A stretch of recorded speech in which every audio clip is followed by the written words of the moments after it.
Yeah, because we can't really get started until committees are assigned, until you know which committee you're on. Your focus is not going to be on the task at hand. Bills get introduced, and a large part of getting a bill through is knowing who's going to be the committee chair and what that committee chair's preferences are going to be. So everything gets held back. As somebody once mentioned, it's like a horse race.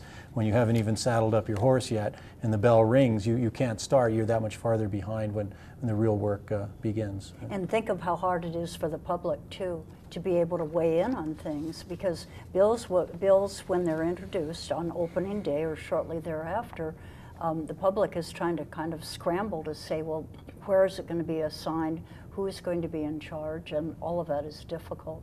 The public, many times, it's the public that can pressure chairs to hear a bill. And many people in the public may not realize, but a bill is introduced and assigned to a committee, and the committee chair decides whether or not that bill will ever see the light of day. That's where the public needs to weigh in and be very vigilant to say, wait a minute, this bill should have a hearing, and if it's assigned to multiple committees, the morning committee and then maybe 2 afternoon committees, that's a pretty big hurdle because the time frame keeps ticking away. And so the more the public is able to weigh in and have that advance notice and be able to participate, the better it is for legislation and for our state. Absolutely. And I think we need to take a look too, and a part of the package we didn't really address very much was the, how are the Republicans looking at trying to stimulate the economy, and how are we going to grow, our island's economy back to what it was before. And I thought one of the interesting bills we came up with was providing a tax credit for new businesses that export goods out of Hawaii. So it's not necessarily, or have not exported before. So this would provide an opportunity to entice or encourage businesses to set up shop here in Hawaii and start exporting again. Perfect example, there's a business on Maui that makes jellies and jams, would like to be able to export to Japan and feels that that could be a very viable market. Unfortunately, the cost of shipping his product to Japan just doesn't make the price point. But perhaps with this credit, and I don't know what it's finally going to be when it finally gets thrashed around in the committees, if it makes it there, would allow for him to perhaps do that shipping and then have the tax credit to help offset his cost of doing business. So. Now, the important thing I think for the viewer to know is these are not taxes that are paid as of now to the state, so we're not taking anything away from the general fund.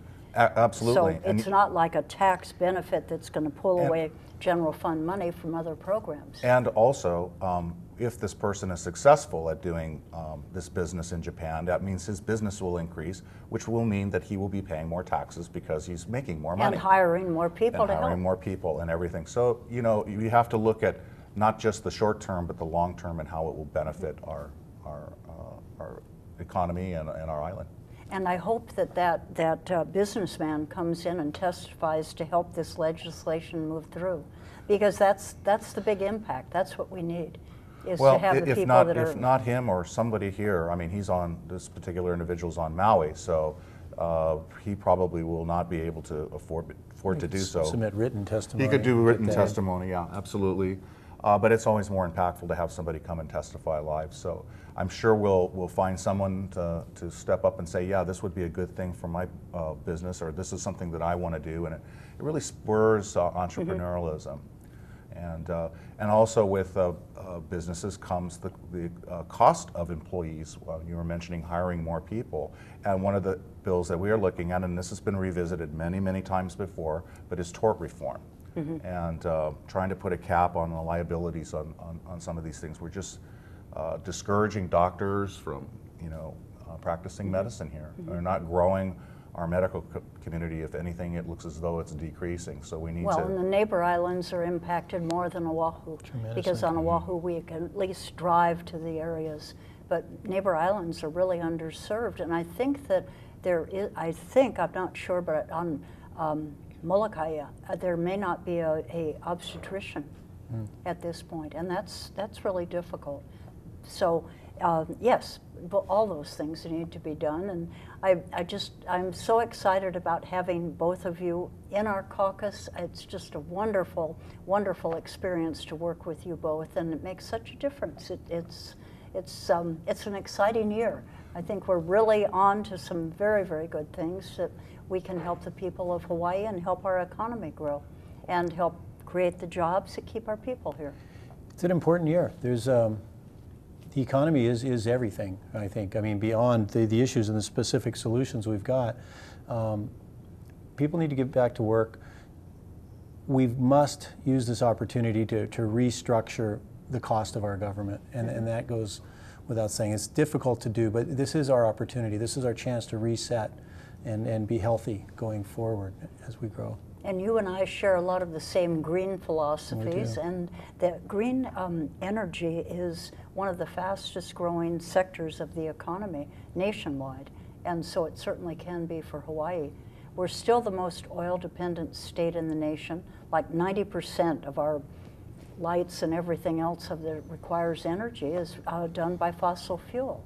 Makes no sense in an island so rich with renewable resources. Yeah. The windmills up in Kahuku are starting to spin now. Oh, all right. They're coming online, not yet, but they're tuning them up, and it's impressive to see them lumping along. And Maui's got wind. Well, and I think it's important that when we take a look at technology like green technology, that we take a look at all ideas, and not just wind and not just solar. I think that the solution is going to come from a multitude of sources. And you're going to get the main wave energy system on Maui.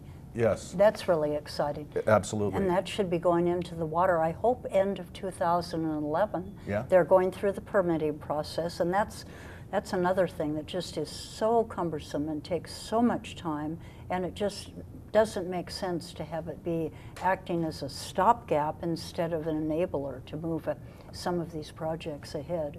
So I agree. We need to have environmental laws in place. We need to protect our environment, and that's what they're there for. But when they start, there has to be a careful balance, I believe, between preserving our environment and being able to impede things that are good for the people of the state of Hawaii.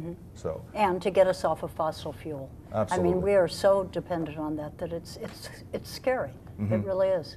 Well, I hope that the public and the people that are watching this, or your friends, if you tell them about it, please be sure that you weigh in on the legislation that is before us.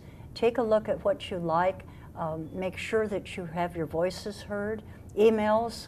Come and testify at committee hearings. That's really a very, very helpful. Yeah, you have to be active. It doesn't just happen itself, or it doesn't happen very well if people aren't paying attention. That's exactly right. Yeah. And I think that's what I'm trying to focus on this time around, is instead of putting out a glossy brochure at the end of the session and saying, here's all the things I did, we're actually going out and communicating on a monthly basis. That's wonderful. Letting the constituents know. And anybody can sign up for my newsletter. I'm trying to cover as much as I can with it without overburdening people with information overload. But it's basically, we're trying to pick out the good, the bad, and the ugly out there. And so as the session moves along and things come up, we're going to be putting it out there and letting people know so that they can respond.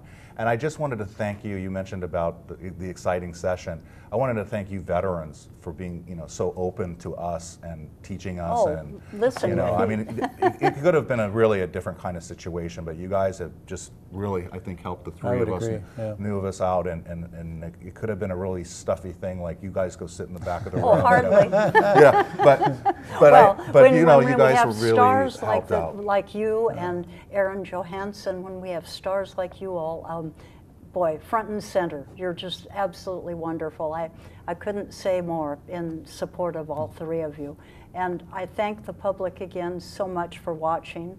Representative Gil Riviere from the North Shore, and our Maui representative, Representative George Fontaine, and you are just absolutely wonderful. Thank you for being part of the legislature. You're making a big difference. It's a privilege. Day. It's a privilege. Thank you. you.